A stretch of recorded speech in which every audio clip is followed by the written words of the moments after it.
All right, we are back here after a debacle for the Yankees in ALCS. They get swept away by the Houston Astros. Joining me to sort of put a cap around this season, sort of figure out what went wrong here, what they can do to fix it going forward. Our Yankee guy on the podcast, you follow him on Twitter. He's a big Yankee presence. Dan Federico is back. Dan, how are you? Mike, what's going on? Talking very soon, sooner than I thought we would be, but here we are. Yeah, we certainly are here. I mean, going into this series, I'll admit I thought the Astros were going to win here.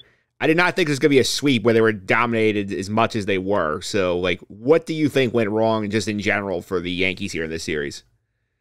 Yeah, and it's one of those things where, you're going to hear, well, they were close games. And, yeah, the scores were close for the most part. And, it is, if you look at the box score, that's what you'll see, right? But, I mean, it kind of, after game two, even going into game three with Garrett Cole, once that one was done, it was kind of like there was no life left. In me as a watcher, a viewer, fan, whatever you want to call it. But yeah, it just seemed like it was all offense. I mean, the pitching, especially the starting pitching, did its job. Yes, you see the bullpen gave up big hits in key moments, but that would have been all for nothing if this big offense that was touted all season long came through really in any situation. I mean, there was some life yesterday, and I was surprised. Game four, they had a lead twice. But you know what? They fell apart again there as well. And, I shift my focus to the offense. They didn't really show up at all, and I think that's where the blame starts. Yeah, I mean, when you strike out almost 50 times in a four-game series, that's kind of hard to do and expect to win games here. And I think the thing that sort of sticks out to is obviously pretty much like everybody had a bad series in this group here, but the thing that stuck out to me with the lineup was just the stubbornness they sort of had with Josh Donaldson, where he was hitting in prime spots in the middle of the order. You saw the ridiculous swing the other day where he's laughing going his way back to the dugout. He's hitting in the middle of the order every night. And to me, that's sort of the epitome of the offense as a whole, is that they just look helpless up there and they were just doing very little to change it up. Yeah, it's weird because on one hand you had, they never knew who was playing shortstop at any given day. They didn't know who was leading off, who was closing. There were a lot of question marks, but at the same time it was, well, Donaldson's going to stay at third base, stay batting fifth. And listen, I get it. You want to say he's owed a lot of money, so that's why he's in? Fine. You want to say he has the pedigree and past success and obviously former MVP? Fine. But the proof is in the pudding. The proof is right in front of your eyes. He was not getting it done. He looked lost at the plate. I know he's a good defensive third baseman, and there is value in that. Trust me, I get it. But that doesn't mean you have to bat him fifth, sixth, pretty much part of the lineup every single game. They were really caught between a rock and a hard place. I'm not going to, get on Boone as much for playing him every day. I kind of feel like that's really where they were at this point, and just something they had to do. But yeah, it was definitely interesting where, like I said before, on one hand there was so much uncertainty, and on the other hand there was no changing anything whatsoever.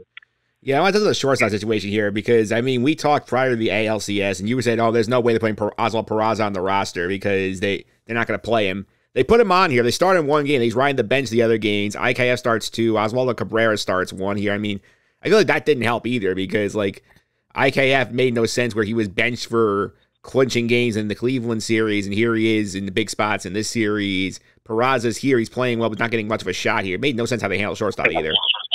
Yeah, I was on record on Twitter basically saying, Peraza should have been playing every single day when he got called up. Now, listen, I understand, they really believe in IKF. How many times do you hear Boone in the second half of the season say that he's one of the best defensive shortstops on a post-game press conference after IKF is making errors? They really stuck by him, but in the playoffs, it was literally every day that they didn't know who was playing. And, in a way I felt bad for IKF because, he comes in and he does have that belief system behind him. And, according to stats and, he had a good batting average and good with runners in scoring position, but as a whole, he just was not an impact player whatsoever. And it was just super interesting how every single game, we're kind of waiting on bated breath. Who's going to play shortstop? And like I said before, I was in the firm belief that once you call Oswald Peraza up, he should be playing every single day at shortstop. Get what you can out of him. Whether it's good or bad, you have to see what you have. And this was the time to do it. So very interesting. And, going into last offseason, shortstop was a big question mark. And here we are again. Yeah, there's a thing about that, too, is that last year, IKF was a Gold Glover at third base, so it made you wonder. It's something I was thinking about before we got on here. It's like, if you're worried about the defense at third and Donald's not hitting, why not put IKF at third base and open up shortstop for Peraza? And you just keep your defense in. Maybe he has a little bit better luck offensively than Donaldson. Yeah, that definitely made sense, and that's something I was looking at as well. With IKF being that Gold Glove third baseman, someone who you could put there. I just think that they believe that Donaldson could run into one and have a big hit, and that's something less likely. Obviously, with IKF, Oswald Peraza, even Ozzie Cabrera, if you're going to play him somewhere at shortstop. So I think that was the thought process on top of being owed $29 or whatever $1 million it is. I think that's why they kept it that way. They were hoping Donaldson would run into one, but he was lost, and it kind of trickled into everything else. Yeah, I think the thing I noticed, too, throughout this series here, and it's something I've talked to friends of mine who are Yankee fans off the air, is sort of like the approach that the lineup takes here. And I know you have to home runs win the postseason, but like the Astros showed you the importance of like getting guys on base and getting those 3-run homers as opposed to Yankees taking solo shots a lot of this series. And I think the thing that bothered me was just watching here, like, I mean, Stanton also loses this in one of his post-game comments, I think after game 2, is that, you have to go in to shorten up your stroke and make adjustments offensively when you're not having success. And they weren't, it's like nobody was willing to do that. Yeah, I mean, it seemed like no one was willing to make any changes, or maybe they didn't even have a chance because the Astros were that good pitching-wise. But yeah, it was just, listen, again, look at the box scores. You could see the scores, and you could see, they were close games. But as somebody who watched every single inning, Mike, I know you did too, I just didn't feel it in any game that there was going to be a chance that they were going to break out. It had that feeling. And I hate to sound like that pessimistic fan because I do believe in the team, and they had such a great first half, but you just felt it. I mean, the Astros had their number in every single regard. When they would have people come up, it was like someone's going to have this clutch hit, whether it was the guys McCormick or Maldonado at the bottom of the lineup, or of course, you have Bregman hitting the big home run, Yuli Gurriel hitting big home runs, the guys who've done it in the past. It's just 1 through 9. Everybody got it done for them, and that was something the Yankees just did not have. Yeah, it's true here. And we talked a little about Aaron, but we're going to talk a lot more about him in the next couple of minutes here. And I want to start with the bullpen match here because obviously there are questions in the Cleveland series. They get called on some of his players in the locker room after the Clay Holmes incident. And I think the 2 games really hurt them. Specifically, it was game 1 where he's putting in guys like Clark Schmidt and Frankie Montas spots they probably shouldn't be in. And then in game 3, the one that Michael Kay famously is ripping him on the post-game show afterwards when Garrett Cole gets in some trouble here at 95 pitches. He takes him out and decides, I'm going to go to my 4th best reliever, Lou Trevino, with the season on the line, essentially, and that backfires on him. So, what do you think of the Boone bullpen handling here?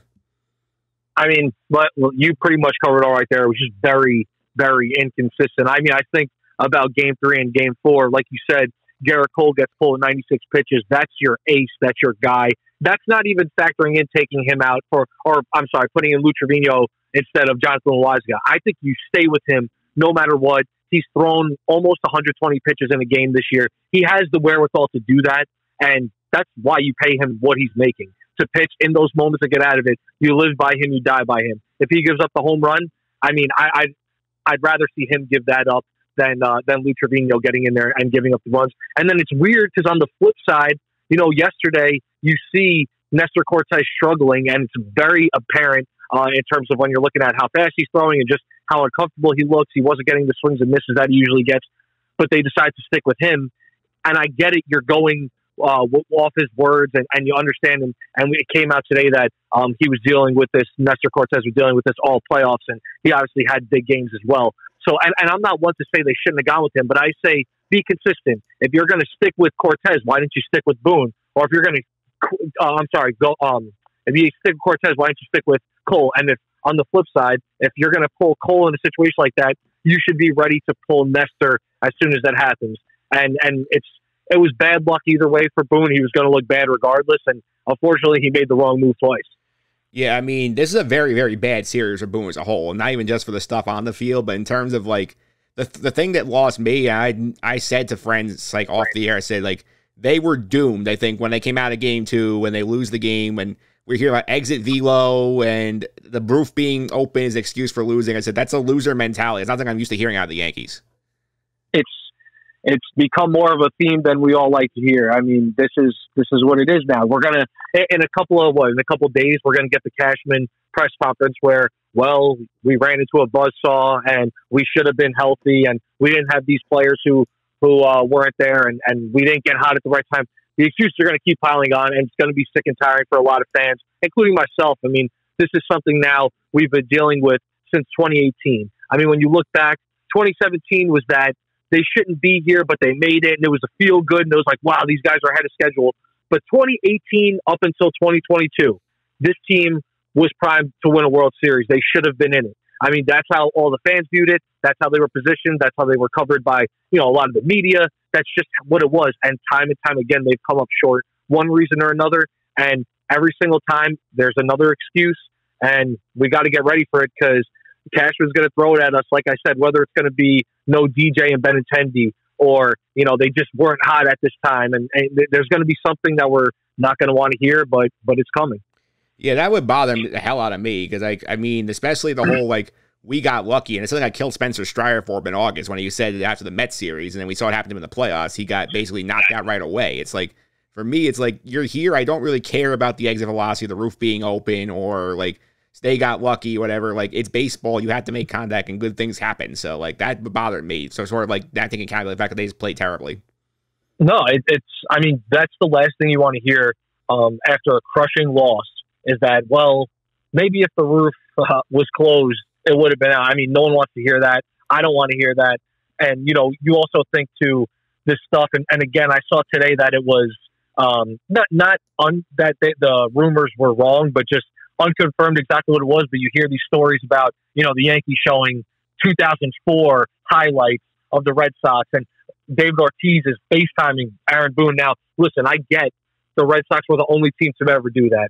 And I get maybe David Ortiz wasn't calling Aaron Boone about that. Maybe it was something else.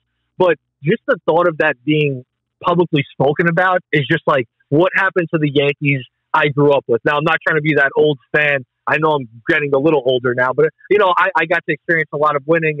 But I just don't understand how they can. This is what it's come to. I mean, we're having excuses about the roof being open or injuries. And we're watching highlights of the Red Sox beating the Yankees, which is probably the most embarrassing series in the history of the Yankees, this long storied franchise, and that's what we're resulting to. I mean, it's just a lot of things where it's like, what happened to this organization? And it seems like it's from the top down where, back when it was George Steinbrenner, and again, I don't mean to be on that high horse, be like, well, if George was alive, I'm not trying to be like that. But when he was around, it was World Series or bust.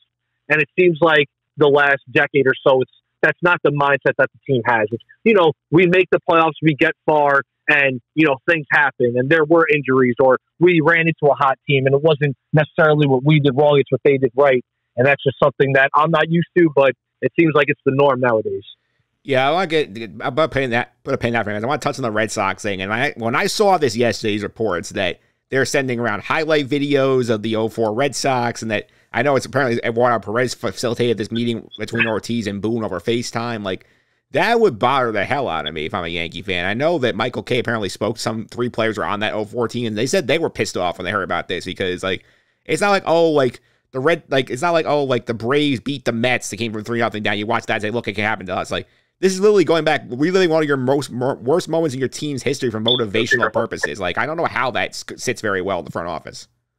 And I get it that, who's there that's still left over besides obviously front office members and people like that. But, there's no players. Nobody really has that tie. But I think it's just, again, it's that pride thing where if I'm on the 2022 Yankees, I'm personally not going to be watching David Ortiz and all these highlights of, Manny and Pedro and all these guys just beating the Yankees. That's not something you want to see. That's not something I want to hear. I mean, I tweeted about it. It was just embarrassing to see that that's what the Yankees resulted to. And I honestly just, I don't know. There's really no words for what happened that they were resulting to showing highlights of the Red Sox. It just makes no sense to me. It really does in here. And another thing I've noticed over the last couple of weeks here, and I'm sure if you caught this as well, is I feel like Michael Kay has been very, very publicly critical of the Yankee front office and Aaron Boone. And some of the interviews that Boone have been contentious over the last few weeks. Do you read anything into that? Because it feels interesting that Michael Kay, who's usually been more he's in a tough spot. He works for